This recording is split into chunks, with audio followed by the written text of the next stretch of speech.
পৌৰসভাই এইটো জিলা আয়ুক্তৰ পৰা অনুমতি লৈ এইখিনি কাম কৰিব লাগে তেওঁলোকে শুনাৰি কৰিছে গতিকে এই কথাটো মই আজি আহিছোঁ যেতিয়া মই কথাখিনি পাতিম অসমীয়াত হ'ব লাগে অসমীয়াত চাইনবোৰ্ডবিলাক এইবিলাক যেতিয়া অসমীয়া ভাষাটোত অসম চৰকাৰেও গুৰুত্ব দি আছে যে নিজৰ ভাষাটো নিজৰ ফলক লগোৱাটো আমাৰ দায়িত্ব গতিকে ব্যৱসায়ীসকলকো অনুৰোধ কৰিছোঁ যাতে অসমীয়া ভাষাত তেওঁলোকে নিজৰ দোকানখন বা অনুষ্ঠানটোৰ নামটো লিপিবদ্ধ কৰি ৰাখে এইটো জাতীয় চেণ্টিমেণ্টৰ কথা আছে এখন এটা জাতিৰ ভাষাটো জাতীয় ভাষাটো অসমত অসমীয়া তেনেকুৱা ধৰণৰ কথাবিলাক আমাৰ হৃদয়েৰে এইবিলাক আমি গ্ৰহণ কৰিব লাগে যিহেতু অসমত সকলোৱে বসবাস কৰি আছে সকলোৱে অসমত ব্যৱসায় কৰি আপুনি খাই অসমত এখন নিজৰ মা নিজৰ এখন মোৰ নিজৰ মাতৃভূমি বুলি সকলোৱে গণ্য কৰিব লাগে তেতিয়া কোনো সংঘাত নহয় আৰু আমি বৃহৎ অসমীয়া জাতি আমি গঠন কৰাৰ যিটো প্ৰক্ৰিয়া তাত আমি সকলোৱে সহযোগ কৰিব বুলি মই আশা ৰাখিছোঁ ৰাজহ বিভাগৰ এটা দৃষ্টিগোচৰ হৈছে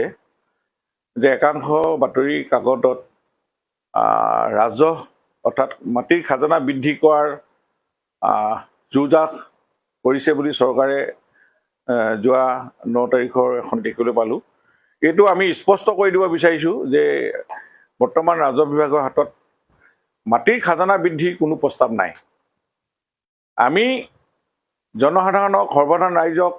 আমি কিমান ৰেহাই মূল্যত আমি তেওঁলোকক মাটি ছেটেলমেণ্ট দিব পাৰি তাৰহে আমি চিন্তা কৰি আছোঁ আজি বসুন্ধৰা 2.0ত চহৰ অঞ্চলত থকা জনেল ভেলুটো বাঢ়ি থকাৰ কাৰণে বহুতে সেই প্ৰিমিয়ামটো দিব পৰা নাছিল আৰু আমি সেই এখন আইন আনি যোৱা এছেম্বলিত আমি তেওঁলোকক ৰেহাই দিয়াৰ ওৱান টাইম আমি তেওঁলোকক হেল্প কৰাৰ আমাৰ চৰকাৰে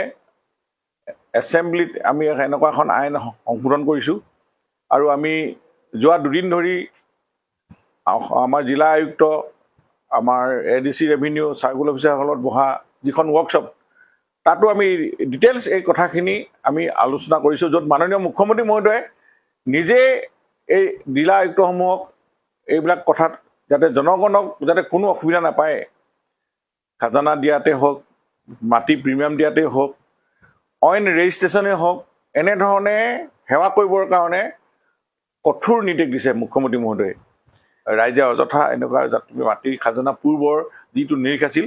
সেই নিৰিখতে থাকিব আমি গাঁৱত 50 টকা খাজানা দি আছোঁ খেতিপথাৰত সেইটোৱে থাকিব আৰু যদি তাতে ৰেচিডেণ্টিয়েল হয় তাতে আমি 100 টকা চহৰত হ'লে 200 টকা এনেকুৱা ধৰণৰ আমাৰ যিটো প্ৰিমিয়াম ৰেট 15 চনত যিখন আমাৰ ৰেট আমাৰ আছে সেইখনেই এতিয়াও চলি থাকিব চহৰত গাঁৱত ধৰি লওক ইণ্ডাষ্ট্ৰিয়েল হ'লে 2000 চহৰত 3000 এনেকুৱা যিটো স্লেব আছিলে